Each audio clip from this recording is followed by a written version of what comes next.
Hikaru, you haven't played in a couple of years, actual board play, pieces in front of you in a tournament. I don't know what you've done for fun, but certainly in a tournament. How did it feel to be back at a board, and especially here in St. Louis?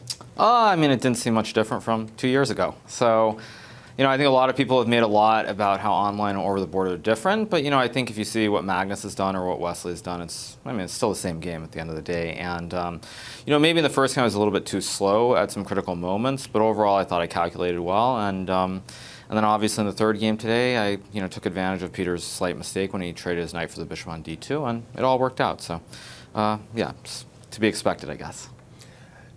You're a wild card here, which is not frequent for you. Normally you're a tour participant. What's your motivation in this event? Are you thinking crush, crush, kill, kill? Well, I mean, first of all, I consider myself a streamer more than a pro player at the moment. So when you say being a wild card versus being a full tour participant, that really, it makes no difference to me. But I think what I would say is that perhaps in this situation, if I was, perhaps, let's just say, serious about this event or expecting to win, I would maybe have made a repetition earlier in the game because I thought I was perhaps maybe a little bit worse if I continued on. But there's really nothing to lose for me. I'm just, I'm playing with house money, so it's all good. Playing with house money sounds dangerous to the rest of the field who's trying to get some points.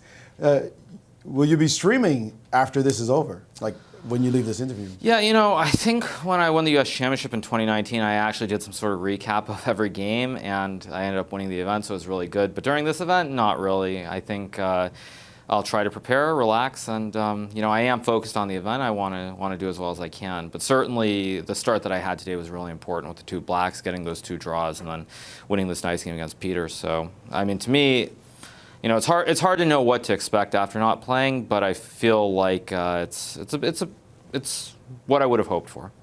All right. Well, we hope for. If I can get a question in, because I was just really amazed, Hikaru, in that first game. Mm-hmm. At what point were you out of theory, and how did you calculate your way out of it? What was your thought process around the moves Queen b7 a little bit before that? Well, I actually have to say that after the game, I had a feeling this was going to be a good day, specifically because when I used those, I think I thought for maybe 15 minutes or something crazy trying to do a Gary, where I just think forever and don't move. But the reason that I had a feeling it would be a good day is because specifically in that position, when I calculated this whole line with Queen b7, if you just keep going to knight f8, knight e4, this position. What happened in the game takes Queen e4, f3. I actually, during that time, I calculated this line with Queen e3, this Queen e3 move, bishop d8, knight f4, Queen e8, King h7, Rook f2. Let us catch up. Sure. Bishop d8, knight f4. Yeah, Queen e8. Queen e8. Ooh, yeah. King h7. Yeah. Yeah, Rook f2. Okay. Knight h3. Right. Rook f1. Yeah. Knight f4. Oh my gosh. Rook d2. Yeah. Knight g2. Yeah. King d1. Yeah. Queen b3.